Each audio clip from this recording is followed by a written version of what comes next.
Bienvenue dans le podcast de la Wine Tech, là où l'innovation fusionne avec l'univers passionnant du vin. Je suis Chloé Fornari de la startup Bulle de Ruche et membre enthousiaste de l'écosystème La Wine Tech. Ravie de vous embarquer pour un nouvel épisode captivant. À travers ce podcast, on découvre ensemble le futur du vin. Quelles sont les nouvelles tendances de marché? Quelles sont les solutions proposées par les entreprises audacieuses de l'écosystème La Wine Tech? Place à notre invité du jour, Lionel Cuenca, cofondateur de Ideal Wine, entreprise qui a été lancée en 2001 par 3 anciens de la Bourse de Paris.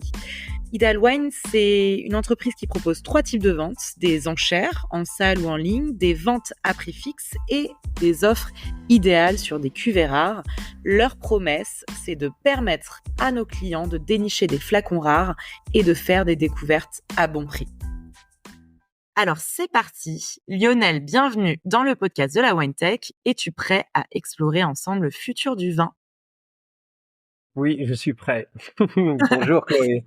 Bonjour Lionel. Donc vous êtes 3 fondateurs aux origines d'Ideal Wine, Cyril Jaument, toi-même, Angélique Delancin. Vous êtes 3 passionnés de vin qui se sont rencontrés, si je ne m'abuse, à la Bourse de Paris. Est-ce que tu peux nous raconter quelles ont été les prémices d'Ideal Wine? Comment vous est venue cette idée?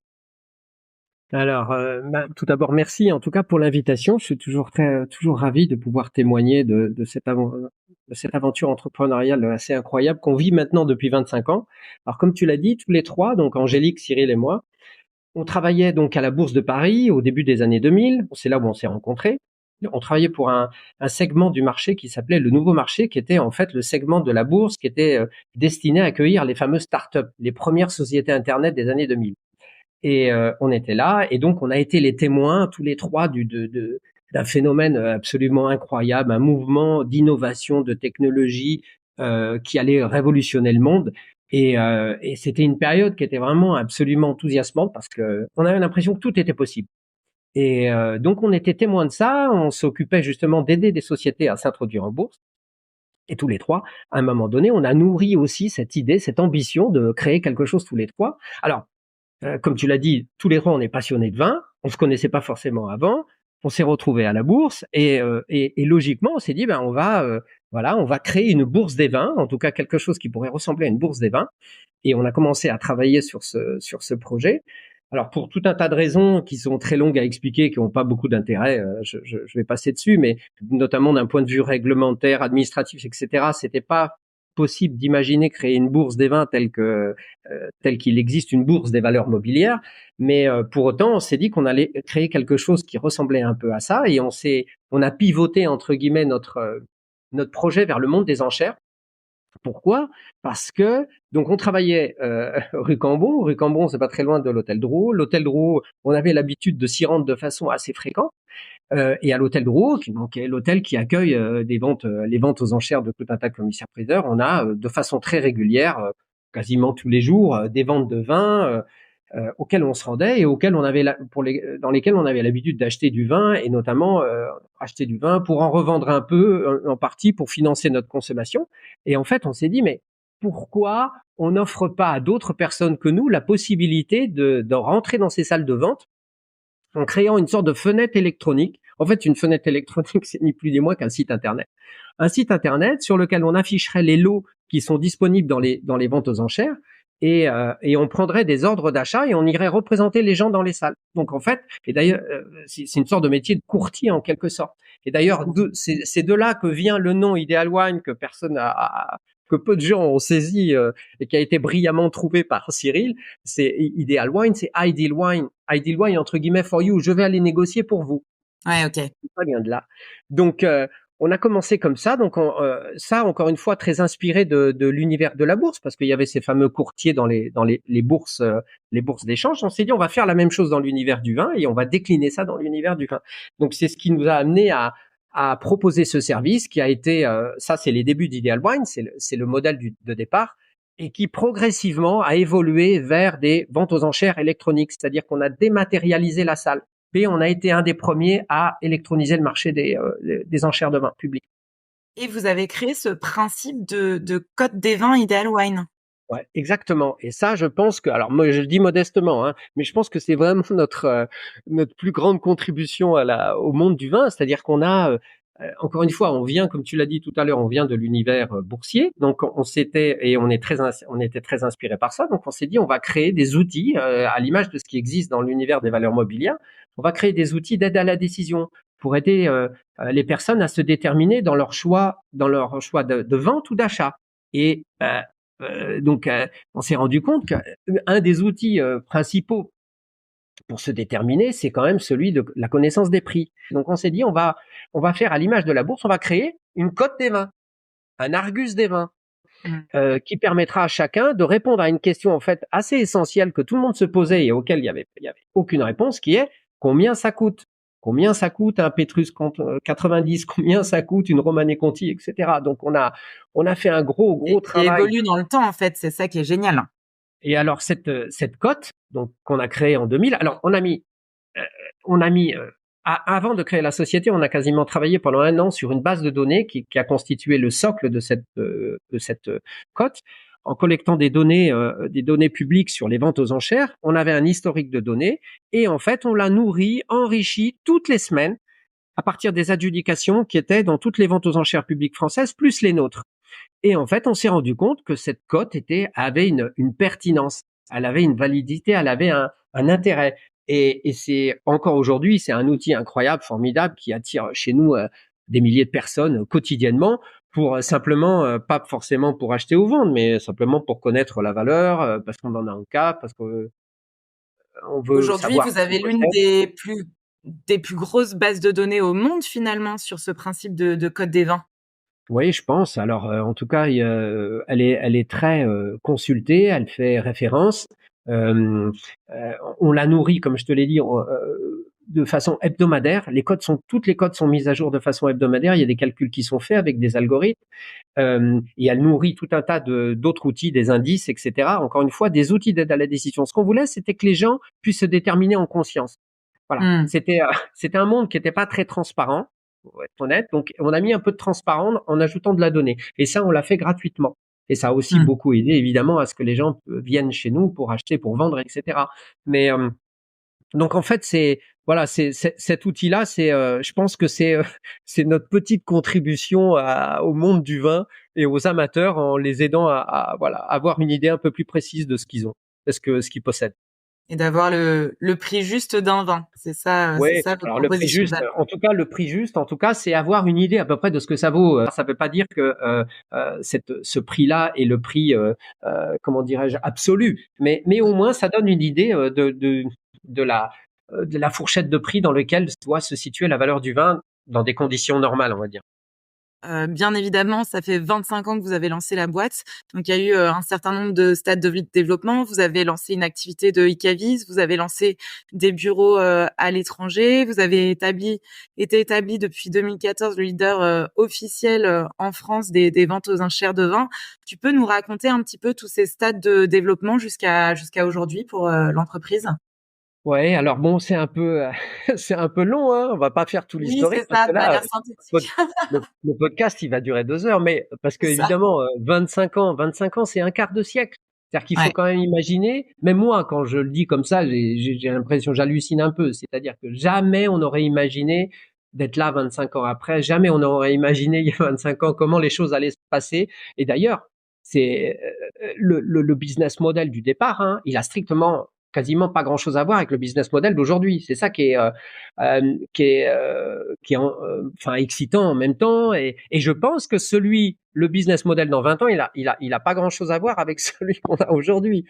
Donc en fait, nous on a toujours saisi, on en parlera un peu sur les questions d'innovation, mais on a toujours saisi les opportunités dès qu'elles se sont présentées. Alors effectivement, il y a eu cette création de la société, on l'a créée en 2000. On a le site, on a mis très longtemps à l'ouvrir. C'était 2001. En 2003, on avait lancé les premières ventes online. Donc, on a fait les premières tentatives de vente aux enchères totalement dématérialisées avec un commissaire-priseur, donc 100% électronique, dès 2003. Et on était les premiers à le faire. Personne n'avait avant nous pris l'initiative de créer des ventes aux enchères publiques électroniques, avec tout le risque que ça pouvait comporter. Donc, on a commencé tout doucement à raison d'une vente trimestre peut-être. Aujourd'hui, on est à 4 ventes par mois, des ventes très massives. Donc ça, c'était voilà, on a progressivement on a électronisé le marché de cette manière-là. Alors comme tu dis, on a à l'initiative d'ailleurs de clients, on a créé. Alors à l'époque, ça s'appelait un peu les offres idéales. On appelait ça les offres idéales. C'était des ventes à prix fixe, c'est-à-dire que Oui. c'était vendre du vin sans enchère. Et c'était un peu à l'image, c'était la grande époque de ventes privées, des ventes privées, c'est-à-dire quantité limitée, prix négocié, durée limitée, il y en aura pas pour tout le monde, allez-y quoi. Ok. En quelque Ouais. sorte. Et donc ça, c'est venu compléter la gamme des vins. Et ça, par exemple, je me souviens très bien, c'est à l'initiative d'un client qui est venu nous voir en nous disant moi des amis qui viennent, mais ils sont pas très amateurs de vin. Ça m'embête un peu d'ouvrir des flacons à 100 € pour m'entendre dire il est bon ton petit vin. Je me dis vous devriez faire des choses un peu plus accessibles comme ça. Ouais. Et voilà, on a fait une première tentative avec d'ailleurs la maison Drapier, avec qui on est resté fidèle très longtemps après. Ça a été notre premier partenaire. Et aujourd'hui, des partenaires comme ça, on en a 900 au Ouais. total en France, à l'étranger. Et on a développé un service donc en complément des ventes aux enchères que l'on avait sur lequel on a basé notre développement initial. On a complété ça par des ventes à prix fixe avec des partenaires, donc des vins qui arrivent directement des domaines, etc. Alors cette offre a un peu évolué sous une forme un peu e-caviste, on va appeler ça comme ça. C'est chose que l'on retrouve de façon assez régulière dans l'univers de la vente de vin en ligne. Hein.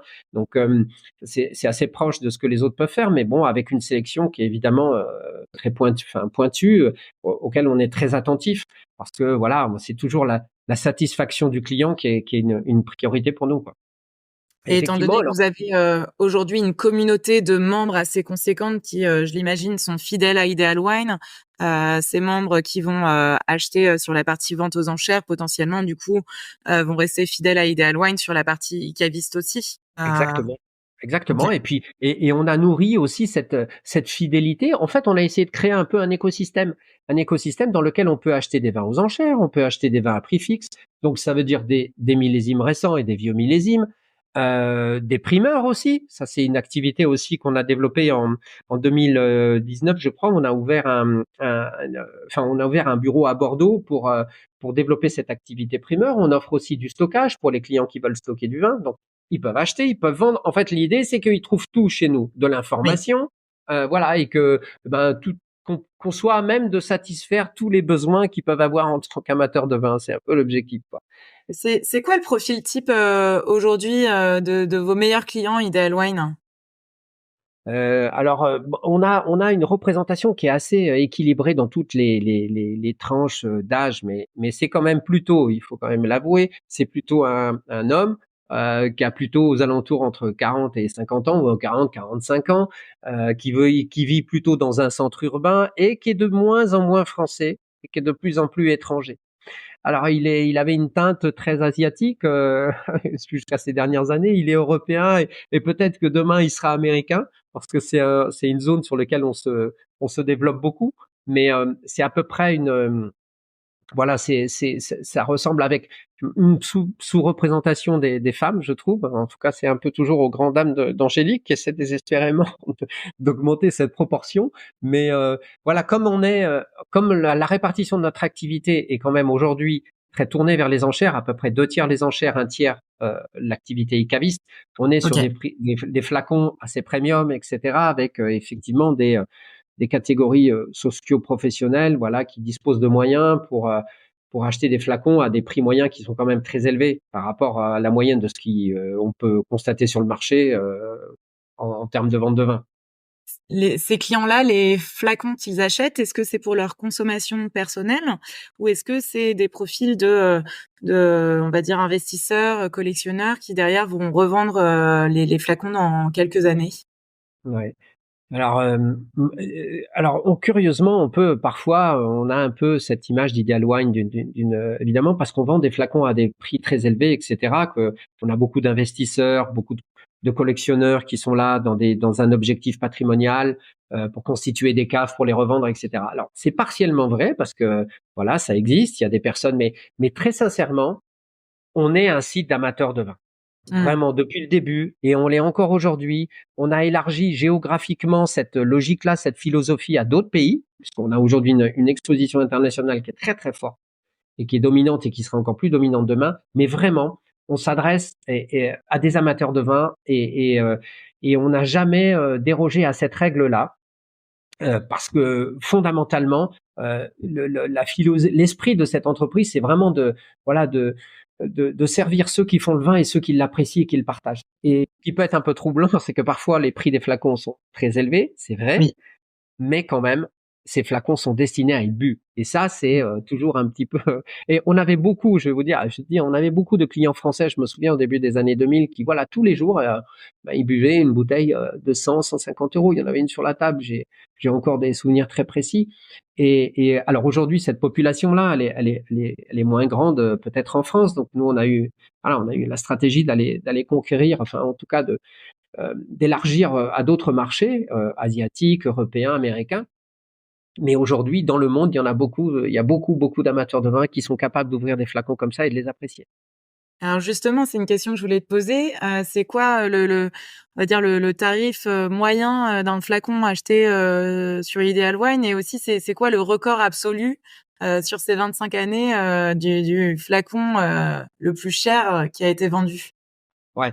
Alors le prix moyen, alors là, on vit des années qui sont un peu particulières parce que on a vécu 2 années. Alors 2022, c'est une année absolument incroyable. Ça a été une année extraordinaire dans tous les sens du terme qu'on n'avait jamais connue en 25 ans. On n'avait jamais vu ça. On était complètement stupéfait de la façon dont le marché s'est emballé, et notamment l'emballement sur les prix. Et donc, c'est au cours de cette année 2022 que l'on a vendu le flacon le plus cher qu'on ait jamais vendu sur Ideal Wine, qui était un Musigny chez le Roi 2006, qu'on a vendu 34 100 euros, je crois. Ok. Voilà, ça c'est le record tout confondu pour une bouteille. Il Oui. est possible qu'on ait vendu dans le passé un lot composé de plusieurs bouteilles, etc. Mais ramené à la bouteille, c'est le record, le record. Donc il date de 2022. Donc 2022 Sachant a qu'on n'est pas marqué sur un magnum là, on parle bien non, d'un flacon ouais, de une 75. bouteille de 75 centilitres. Ouais. Et quelques mois après, on a revendu une bouteille un peu équivalente à un prix qui était assez proche. Mais ça, c'était 2022. Et 2022, c'était une année hors norme. Oui. Donc, le marché en 2023 s'est comporté d'une façon totalement différente, a très sévèrement corrigé les prix sur un certain nombre de flacons.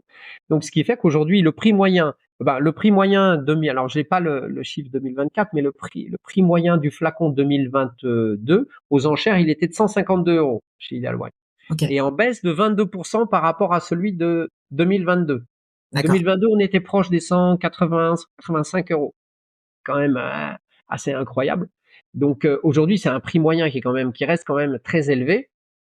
Avec aujourd'hui, sur l'année 2024, un début d'année 2024 qui est pas trop mal, avec, je pense, un petit effet de baisse des prix, mais assez modeste, qui est pas celui qu'on a connu l'année dernière, mais qui doit être de l'ordre de 2, 3, 4% à peine. C'est un marché qui reste encore très fragile. Mais voilà, on est à peu près à ces niveaux de prix-là. Ok. Vous ressentez justement ces tendances dont on parle beaucoup en ce moment, de la tendance à la déconsommation du vin. On a des vignerons qui testent la désalcoolisation de leurs flacons. Ça, c'est quelque chose que vous voyez chez Ideal Wine? Ouais, ouais, ouais, ouais, on le voit, et je pense que c'est une tendance de fond, hein. On le voit aussi à l'étranger, parce nous, on a un poste d'observation qui est très privilégié par rapport à, voilà, comme je te l'ai dit, on a une exposition internationale aujourd'hui qui est très forte. On a une gamme de produits qui est très large sur toutes les régions, c'est-à-dire qu'on n'a pas d'exclusivité d'une région à l'autre sur les millésimes, et on voit bien effectivement qu'il y a un effet de déconsommation qui est significatif. Alors, le marché des enchères est un peu particulier puisque ça reste quand même une des dominantes de notre activité. C'est un marché de vin plutôt premium, à des niveaux de prix qui sont un peu élevés, etc. Mais on le voit sur la catégorie des plus jeunes, et puis on en entend surtout parler. On voit de plus en plus d'initiatives de vins sans alcool, ou alors, voilà, d'une déconsommation progressive du vin au profit d'autres boissons, qui peuvent être la bière notamment, qui peuvent être d'autres alcools, etc. Donc, il y a ce phénomène-là, on le perçoit, on le ressent en même temps qu'un contexte géopolitique qui est pas du tout favorable au cours des dernières années, entre les conflits armés en, en Europe, au Moyen-Orient, la faiblesse de la reprise asiatique, qui a quand même le marché asiatique, et la Chine particulièrement, a quand même tiré le marché des grands vins pendant au moins une décennie. Tout ce qui Ouais. s'est produit en termes d'engouement sur le vin français, Bordeaux d'abord, Bourgogne ensuite, c'est quand même très lié au marché asiatique qui, post-Covid, n'a pas réagi comme tout le monde l'envisageait. Et c'est pour ça qu'aujourd'hui, on est dans un marché qui est un peu atone. C'est pour ça que je le répète, dans ce marché, c'est indispensable de s'adresser à des amateurs de vin. Parce qu'un amateur de vin, il ouvre sa bouteille et puis une fois qu'il l'a consommée, il en a besoin d'une autre. Complètement, ouais. C'est quoi les régions porteuses pour demain? Euh, Alors, si on regarde le marché des enchères, il y a quand même, il y a toujours eu une très forte domination de trois régions, qui étaient historiquement Bordeaux, la Bourgogne et le Rhône. Mhm. Ça représente encore aujourd'hui 80% de la valeur du marché, quand même un peu plus, en tout cas sous l'angle le prisme Ideal Wine, mais qui est quand même, je l'ai pas dit, mais qui est quand même, je pense pertinent dans la mesure où aujourd'hui il y a une bouteille sur trois vendue en vente aux enchères publiques en France qui est vendue chez Ideal Wine. Donc on fait plus D'accord. d'un tiers du marché. Donc je pense que ce que l'on voit, qu'on constate sur notre marché est assez représentatif de ce Oui, qui se passe oui, de oui. façon générale. On est dans la tendance.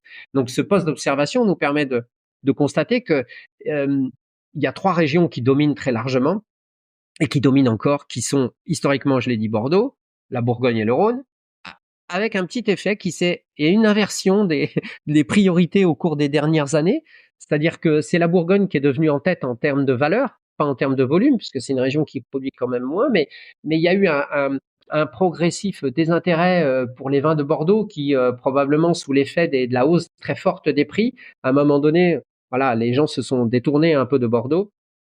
C'était peut-être des vins qui étaient moins accessibles, aussi bien en prix qu'en termes de consommation, puisqu'il fallait beaucoup plus attendre, etc. Donc Bordeaux, c'est Oui, devenu la deuxième région aujourd'hui en termes d'accord. de valeur. En termes de volume, ça reste quand même la première région. Et puis après, il y a le Rhône. Le Rhône qui vient compléter toujours aux alentours de 10-15%, aussi bien valeur que volume. Et puis, on voit émerger, et ça, c'est lié aux nouvelles générations. On voit émerger des régions qu'on n'attendait pas aux enchères et qu'on voyait très peu, comme le Jura, la Loire, l'Auvergne qui, D'accord. j'aurais dit que l'Auvergne, aller aujourd'hui euh, grimper dans les palmarès des ventes aux enchères avec quelques domaines, avec des producteurs qui font des choses un peu, alors beaucoup très orientés avec une empreinte bio et nature très forte, hein, Oui, ces régions-là, c'est ça.